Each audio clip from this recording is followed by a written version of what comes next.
있지만은 기근 이후 생계가 어려운 상황이 있죠. 뭐 회복은 좀 돼가고 있다 하지만은 그때 룻은 보리추수 때 보아스의 밭에서 이삭 죽기를 하고 생계를 유지합니다. 그때 보아스는 룻에게 호의를 베풀죠. 룻은 나오미의 지시 따라 보아스에게 기업물을 자로서 역할을 요청하고 결혼을 어떻게 보면 프로포즈를 합니다. 그리고 보아스는 이를 받아들일 의향을 보입니다. 그래서 빈손으로 가지 않고 보리여섯 대를 대줘서 거기를 가지고 갔습니다. 그것을 본 나오미가 룻에게 일이 되기 전까지 가만히 있으라며 보아스가 그 일을 성취하기 전에는 쉬지 않고 계속 할 거라고 예측을 했습니다. 그 나오미의 예상대로 보아스는 즉시 행동에 나섰어요. 능동적으로 이제 보아스가 변한 겁니다. 그 전까지는 좀 수동적이었다면 이제는 보아스는 능동적으로 변해가지고 약속을 지키기 위해서 곧바로 성문으로 향합니다. 왜냐하면 보아스보다 더 가까운 친족이 있기 때문에 그 친족에게 먼저 기업 물을 권리를 이제 제안을 하기 위해서입니다. 자, 그래서 이제 예상대로 보아스가 그 즉시 행동에 나섰습니다. 그래서 능동적으로 변한 그 보아스가 약속을 지키기 위해서 성문을 향했고, 네, 친족이 있었기 때문에 친족에게 먼저 이제 기업 물을 권리를 제안하려고 올라갔죠. 자, 근데 거기에 이제 성문으로 올라간 거예요. 당시 우리나라도 마찬가지입니다. 고대 근동의 이제 이스라엘에서 도시가 되게 높은 곳에 성벽과 망루를 갖춘 게 있어요. 우리나라도 어떤 무슨 성이라든가 하면 높은 데 있습니다. 하다못해 그 동대문만 가도 그 상당히 높은 데로 좀 올라가야 이제 제대로 보이거든요. 몇 층 정도 높이로 올라갑니다. 왜냐하면 그래서 내려다보고 혹시 누가 오면 방어할 수 있도록 그런 체제로 다 돼 있습니다. 베들레헴도 상당히 높은 지대입니다. 물론 예루살렘 더 높은 지대지만은 그래서 성문 자체가 또 높은 데 거기서도 또 높은 데 있어요. 그래서 올라간다고 이렇게 표현을 한 거예요. 자, 룻은 나오미의 말을 듣고 그 나오미를 위해서 타작마가당으로 내려갔습니다. 물론 룻은 자기 혼자 먹고 살 거면 생각했다면 뭐 다른 남자하고 적당히 뭐 결혼할 수 있었겠지만 나오미를 생각한 거예요. 그래서 이제 타작마당으로 내려갔고 그 말을 듣고 보아스는 룻을 위해 기업 물음을 갖다가 이제 책임을 해결하기 위해서 성문으로 올라가는 거예요. 그러니까 룻은 내려가고 보아스는 올라가고 모두 다 다른 사람을 이제 배려하면서 행동하는 겁니다. 이렇게 성문 올라간 이유는 당시 성문이 어느 하나의 중심이에요. 요즘 말하면 뭐 주민센터 같이 경제고 소송이고 화합이고 여러 활동의 중심지였어요. 성문 주변이 망대와 군사형 방들로 보호됐고 넓은 광장이 있고 사람들이 모여 있고 그 거래나 의견도 하고 재판도 하고 막 이런 게 다 장소죠. 4.19 때 보면 구청 옆에 그 광산사거리로 가는 그 길과 구청 안에, 그러니까 무슨 뭐 장터처럼 와글와글하고 막 그러고 그 거리가 그냥 어떤 뭐 공연장으로 변하고 그러지 않습니까? 근데 그런 것처럼 그렇게 돼 갑니다. 그때 과거에는 이 성문을 중심으로 전부 그런 이제 생활이 있었어요. 거기 가서 공증을 받는데 요즘처럼 법원이 있어서 등기제도가 있다고 하면 법원을 쫓아가지 뭐 당시에는 법원이었기 때문에 사람들 모아가지고 인정을 받아야 돼요. 여기서부터 여기까지가 내 땅이다 하던 것도 둘이만 이제 계약 성사된 게 아니라 온 마을 사람들을 모아놓고 이것이 내가 이 땅을 이 사람한테 산 거야 하고서 인증을 받는 게 필요합니다. 이게 공증이라고 그러죠.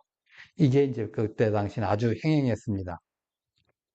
자, 보아스가 기름 물음을 갖다가 공식적으로 해결하기 위해서 그리고 법적 조치를 이제 시작해서 성문으로 올라가 가지고 재판 준비를 해서 앉았습니다.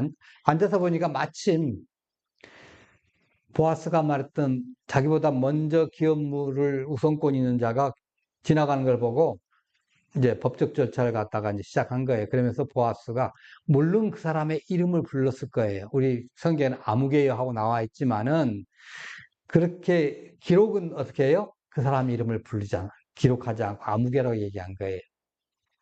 왜냐하면 정보를 공개할 때는 명예스러운 이름 같으면 공개를 하겠지만은 명예가 이렇게 뭐 명예에 좀 훼손이 된다든가 그럴 경우는 어떻게 해요? 가급적 감춰주는 것이 좋겠죠. 그래서 그런 거예요. 그래서 아무개요. 예, 그래서 그의 이름을 정확히 밝히고 싶지 않아서 한 거예요. 그래서 뭐 아무개라고 특정 인물을 언급하지 않고 숨기고자 할 때 이렇게 얘기를 합니다. 그러면 왜 이렇게 했을까? 자, 먼저 자기보다 나오미에 대해서 가장 가까운 기업 물을 자 그 사람은 죽은 자의 이름이 끊어지지 않게 하려는 그 의지가 없었어요. 보아스보다는. 그래서 그 룻기 4장 5절과 10절에 보면 이 기업 물과 계대 결혼의 목적이 죽은 자의 이름을 이어가는 것이라고 이제 이 얘기를 하지 않습니까? 그래서 네가 나오미의 손에서 그 밭을 사는 날에 곧 죽은 자의 아내 모압 여인 룻에게서 사서 그 죽은 자의 기업을 그의 이름을 세워야 할지니라.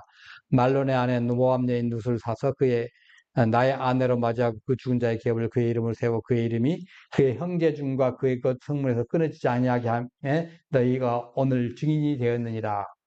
자, 이렇게 했지만은 가까운 기업 물을 자는 이건 무관심한 거예요. 다른 사람 이름 계승에 관심이 없는 자는 자기 이름 역시 살아남지 않는다는 것을 부각시키려고 그 이름을 아무개라고 표현한 겁니다. 네. 우리나라 사전에 보면 이렇게 특정인을 구체적인 이름 대신에 부르는 인칭 대명사 이렇게 얘기를 합니다. 그래서 이런 태도를 한 거고요.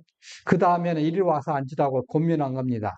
여러분 그 법정에 가면 이제 재판관이 오기 전까지 사람들이 쭉 뭐 피고 원고 뭐 할 것들 다 앉아 있고 변호인도 앉아 있고 방청객도 앉아 있고 다 앉아 있다가 재판관이 이제 와가지고 딱 들어오면 어떻게 다 일단 일어서지 않습니까? 일어서고 나서 이제 재판관이 앉으면 그리고 나면 다른 사람도 앉습니다. 그리고 나면 다 앉으면 재판이 시작되는 거예요. 자, 일단 앉는 게 중요한 겁니다.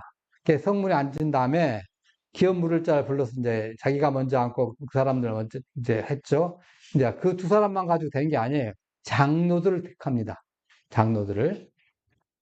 그래서 2절에 보니까 보아스가 앉았고 기업 물을 자가 앉았지만 바로 협상에 들어가지 않고 10명의 장로들을 이제 그 청한 거예요. 아마 미리 이제 사람들 시켜가지고 오라고 했겠죠. 오라고 했는데 먼저 기업 물을 자가 왔고 그리고 장로들이 쫙 와가지고 했죠. 당시의 장로들은 연장자라는 의미보다는 정치, 행정, 군사, 법률적 직무를 담당하는 책임자예요. 그래서 공동체의 다양한 문제를 관리한 겁니다. 그래서 이 장로들이 이제 살인 사건이 일어났다. 이게 고의적이냐 아니면 우발적이냐 이런 것도 판단하고 그래서 고의적인 것 같으면 그 사람은 그냥 잡혀가도 하고 우발적인 것 같다면 도피성에 들어가서 살면 이제 그 살 수 있도록 챙겨주고 그리고 또 어떤 의식도 주관하고 그리고 관계라든가 결혼의 갈등이라든가 이런 것들 갖다가 중심에서 상담하고 역시 또 판결하고 공적인 문제까지 다루고 그래서 계대 결혼 문제까지 판결을 한 겁니다. 자, 근데 보십시다. 신명기 25장 7절로 9절 보시면 만일 그 사람이 그 형제의 아내 맞이하기를 즐거워하지 아니하면 그 형제의 아내는 그 성문으로 장로들에게로 나아가서 말하기를 내 남편 형제가 그 형제의 이름을 이스라엘 중에 있기를 싫어하여 남편 형제에 대한 의무를 내게 행하지 아니하였나 할 것이요 그 성읍 장로들은 그를 불러다가 말할 것이며 그가 이미 정한 뜻대로 말하기를 내가 그 여자를 맞이하기를 즐겨하지 아니하도록 하면 그 형제의 아내가 장로들 앞에서 그에게 나아가서 그의 발에서 심리를 벗기고 그의 얼굴에 침을 벗으며 이르기를 그의 형제의 집을 세우기를 즐겨하지 아니한 자는 이같이 할 것이라 하고 자 그러니까 그 형제의 의무를 다하지 않는 사람에게 이렇게 한다는 거죠. 공적인 문제를 계대결은 기업물을 해결하기 위해서 10명의 장로들 소집해서 정식으로 처리하려고 그런 거예요. 근데 왜 하필 10명이라는 거냐? 왜 하필 10명이냐? 10명 이상이 있었을 거예요, 아마. 10명이 있었을 것인데, 이 10명이 뭐냐면 완전성을 뜻하는 거예요. 여러분, 10계명도 10개. 예. 애굽의 재앙도 10가지 재앙. 유럽 공동체 예배 10명이 예배의 최소 조건입니다. 공동체는 대표성 담은 이제 상징적 단위가 바로 이거 10명이에요. 그래서 완전성이라는 거죠. 그래서 이 보아스와 아무개 사이의 기름 부음과 관련된 공적 시험에는 10명의 장로가 참여했고 또 베들레헴 공동체 공동적 이제 공식적으로 대표하고 증인이면서 동시에 판결권을 갖춘 재판관들의 역할도 수행한 겁니다. 그래서 신명기 15장에도 이런 장로들이 계대결혼 문제를 심의한 기록들이 이게 있습니다. 이 보아스가 룻의 기업 물음을 위해서 10명의 장로와 도시의 백성들 증인 삼아서 당시 간소에 따라서 진행을 한 겁니다. 장로들의 이 결정을 종식하고 법적 효력을 보장하겠죠. 예, 10명의 장로를 통해서 공동체적 인증을 확보하려는 목적에서 갑자기 여러분 생각해 보셔요. 이런 거 없이 갔다 붙다 말도 안 하고 기업 물을 자에게 가서 야 네가 기업 물을래 안 물을래 하고 개인적으로 물어봐가지고 안 물을 거야. 그러면 보아스가 그냥 이 나오미 룻을 데리고 산다든가 이게 아니에요. 공식적으로 인증을 받아야 돼. 공증을. 그래서 앉으라고 앉고 그렇게 한 거죠. 그래서 앉으면 이제 전부 이제 해서 전부 앉혀놓고 법적 준비가 시작되니까 이제 한 겁니다. 드디어 이제 그 재판을 시작하는데 3절에 한번 보면요. 자, 땅을 팔려는 나오미가 나오고 우리 형제 엘리멜렉의 땅을 이제 판다고 그렇게 얘기합니다. 모든 사람이 앉으니까 보아스가 기업 물자에게 제안을 합니다. 그러면서 엘리멜렉의 소유주 매각을 설명하면서 엘리멜렉을 우리 형제라고 지칭을 합니다. 그러니까 단순한 혈연이 아닌 언약과 신앙적 유대를 기반한 표현이죠. 형제라는 것은 때로는 먼 친척에도 사용됩니다. 먼 지파에도. 그리고 언약 관계 친밀한 그 사이 속에서 또 이 형제라고 하고 우리 그리스도인들은 간혹 가다가 특별하게 뭐 하도 형제님 그렇게 얘기해서 하고 또 자매님하고 얘기합니다. 예. 그래서 또 다윗과 요나단의 관계처럼 신앙적 친밀함이 이제 또 이 형제 관계로 나오죠. 보아스와 엘리멜렉 역시 하나님을 섬기면서 율법을 따른 신앙적 공동체 연결되어 있어요. 그래서 신앙 안에서 가족적 유대를 나타내는 게 현대 교회에서도 그렇게 나타내잖아요. 예수님도 그 말씀 하셨죠. 누구든지 하늘에 계신데 아버지의 뜻대로 하는 자가 내 형제요, 자매요, 어머니니라. 예. 그러니까 교회가 혈연이 아닌 신앙의 언약으로 초월적인 가족 공동체를 형성한다는 게요. 근데 엘리멜렉 토지가 뭐냐는 거죠. 아니, 보아스는 기업물자 협상하면서 엘리멜렉의 토지를 찾아야 되겠다는 거죠. 나오미에게 이 땅은 여호와께서 주신 소중한 유산이죠. 생명보다 귀하며 회복의 필요성이 있습니다. 자, 토지 무르기의 율법은 레위기 25장에 많이 나와 있는데 첫 번째 원칙이 세 가지가 있었습니다. 토지는 근본적으로 누구의 것이에요? 여호와 하나님의 것이기 영구에 팔 수가 없어요. 이스라엘 백성은 하나님과 함께 거류민과 동경하는 자서 뭐만 가져요? 사용권만 갖습니다. 두 번째, 땅을 팔았더라도 다시 회복할 수가 있습니다. 가까운 친척이 토지를 물거나 온 소유자가 돈을 모아가지고 희년까지 남은 열매에 해당하는 값을 치르면 돼요. 세 번째는 물을 수 있는 능력이 없는 경우에는 희년까지 기다려야 돼요. 기다리면 돌려주게 돼 있어요. 예. 자, 이게 하나님 마련하신 대책이에요. 그러니까 근본적으로 죽으라는 법은 없습니다. 그게 하나님 마련한 대책이에요. 요즘 극단적인 자본주의 경제는 뭐예요? 한번 뭐 하면 그냥 다 내 거 하고 못 사는 사람 하나씩 못 살고 살 사람 하나씩 잘 살고 이게 대표적으로 심한 나라가 인도잖아요. 저는 인도가 그렇게 봐요. 아주 극단이에요, 정말 보면. 예. 그러니까 토지 소유에 대한 하나님 원칙과 궁극적 계획을 반영해요. 물론 우리나라도 그 영향을 받아가지고 문제가 있는데 토지는 진짜 하나님의 것이다. 이 개념이 빨리 있어야 돼요. 그래야만이 우리 아들, 딸들이 마음 놓고 결혼하고 애들 낳고 살지, 이거 아무래도 뭐 쓸만한 대학서 미리 봐가지고 사놓고 해가지고 하는 거예요. 서울에 그 자기 집에 사는 사람이 몇 프로냐 했더니 48%밖에 안 된답니다. 그럼 52%는 남의 집 사는 거예요. 저 역시 마찬가지지만. 예. 그리고 48%가 48% 안에 있는 사람들이 얼마인지 모르겠지만 그 사람들이 50%, 52%의 집을 가지고 있는 거예요. 다른 사람. 자기 집 외에 평균적으로 한 채 이상을. 왜 그러죠? 오를 것 같으니까. 오를 것 같으니까. 하려고. 근데 이스라엘 토지는 그거 아니라죠. 자, 엘리멜렉이 베들레헴 기구로 떠난 적에 토지 소유권이 큰 문제가 없었지만은 모압에서 돌아온 다음에 이제 나오미가 그 토지에 기업을 요청하면 상황이 복잡해졌습니다. 그 나오미는 이거 찾을 수 있다고 이제 지금 기뻐하겠죠. 보아스가 지금 앞장서 주니까. 그러니까 그래서 보아스는 엘리멜렉의 그 토지를 기업물자한테 되살리는 의사를 이제 타진한 거예요. 토지가 그간 타인을 넘겨졌거나 주인 없이 경작됐을 수 있어요. 그건 잘 모르겠어요. 뭐, 털렸는지 아니면 다른 사람이 경작했는지 하여튼 모르겠지만은 여기에서 이제 판다고 얘기 나온 겁니다. 이 판단의 의미를 우리는 좀 알아야 돼. 잠깐 말씀드리겠지만은 그 내유에서 팔든지 내유색에서 사거든 그 소출을 얻을 연수를 따라서 그 값을 토지값을 터주라 그러거든요. 그러면 이 판다는 개념이 뭐예요? 영구적으로 판다는 것이 아니고 해년까지에 남아있는 거, 그 사용권, 사용권, 이것을 한 거죠. 권리양도죠. 이 권리양도. 그래서 나오미에게 그러면 토지를 팔 권리가 있느냐, 이렇게 합니다. 나오미가 엘리멜렉 토지를 팔 수 있으려면 권리가 필요하지만 근거는 명확하지 않습니다. 10년이 훨씬 지났잖아요. 그게 돌아온 뒤에 땅 소유를 주장할 수 있었나 한다지만은 구약에서 과부가 일반적으로 남편의 재산을 상속받지 않는 것으로 보여요. 아들은 분명히 받습니다. 딸도 그 받는 걸로 나옵니다. 아들이 없을 경우에. 그리고 나서 또 친척이 없으면 가까운 친척에서 부여합니다. 근데 남편이 먼저 죽는다. 그리고 이제 아들도 없다. 그러면 그 아내가 먼저 과부지만 그 땅을 받습니다. 사용을 합니다. 근데 재혼을 해서 다른 데로 가버린다, 시집간다 그러면 그 땅은 자동적으로 그 친족 쪽으로 넘어가게 돼 있어요. 그 권리가 사라졌다고 보는 거죠. 그러니까 모압에 고지하던 엘리멜의 땅이 적절히 관리될 가능성이 있습니다. 귀환한 나오미가 이걸 매각할 수 이제 나중에 11기에 보면요. 엘리사가 어떤 그 여인을 여기 뭐야 그 집에 들어가가지고 수냄여인이죠. 예, 흉년 들어갔다가 그 수냄여인이 7년 만에 돌아오니까 자기 땅을 경작을 하고 있거든요. 그 땅을 돌려달라고 왕에게 호소하니까 왕이 돌려주라고 얘기도 하지요. 그런 것을 보면 이제 이런 그 권위자들이 바로잡아줄 수 있는 그런 것이 있었던 것 같아요.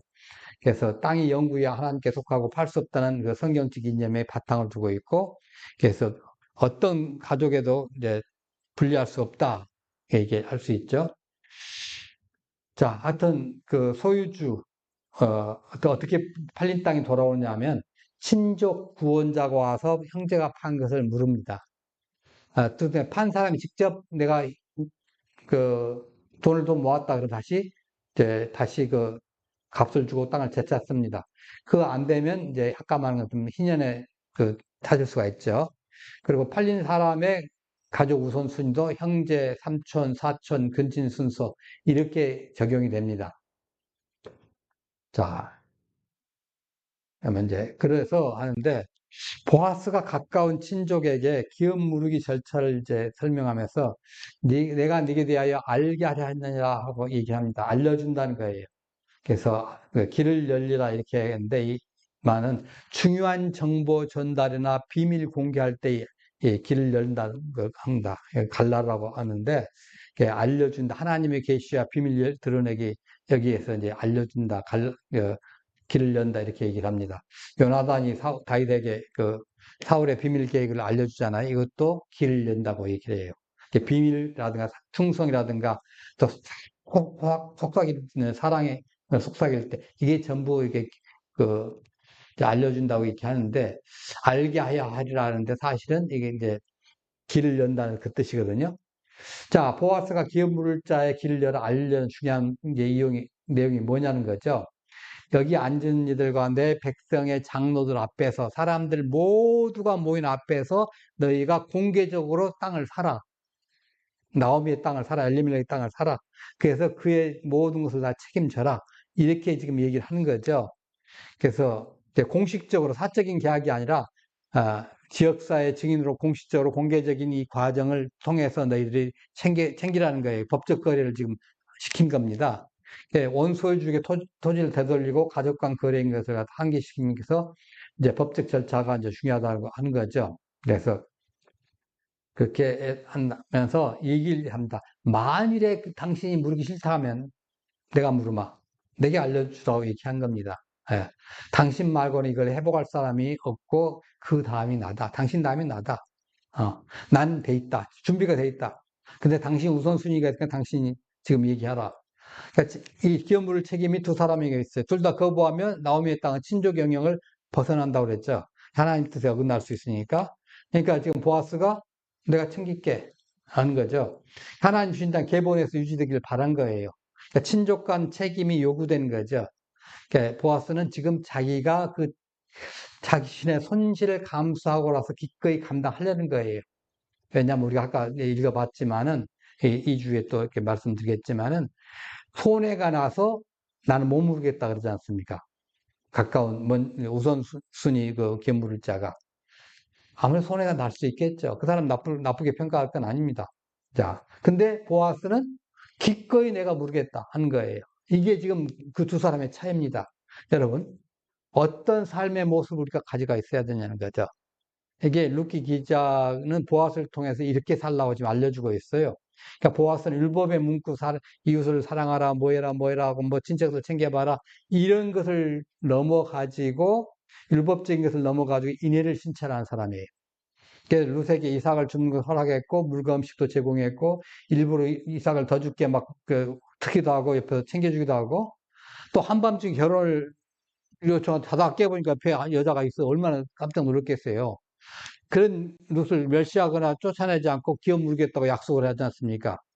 보아스가 기업 물음과 계대결의 정신이 의무가 없는 약자에게 보는 충성과 사랑임을 잊지 않고 율법의 문자에 얽매이지 않고 그 사랑을 실천한 겁니다.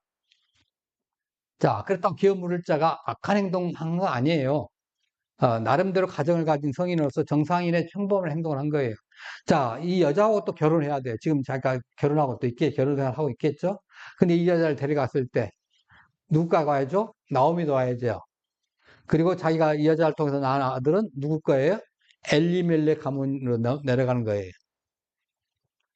이런저런 생각을 하면 자기 집안에 이제 뭐가 생겨요? 이건 불상사가 생길 수밖에 없죠. 아무래도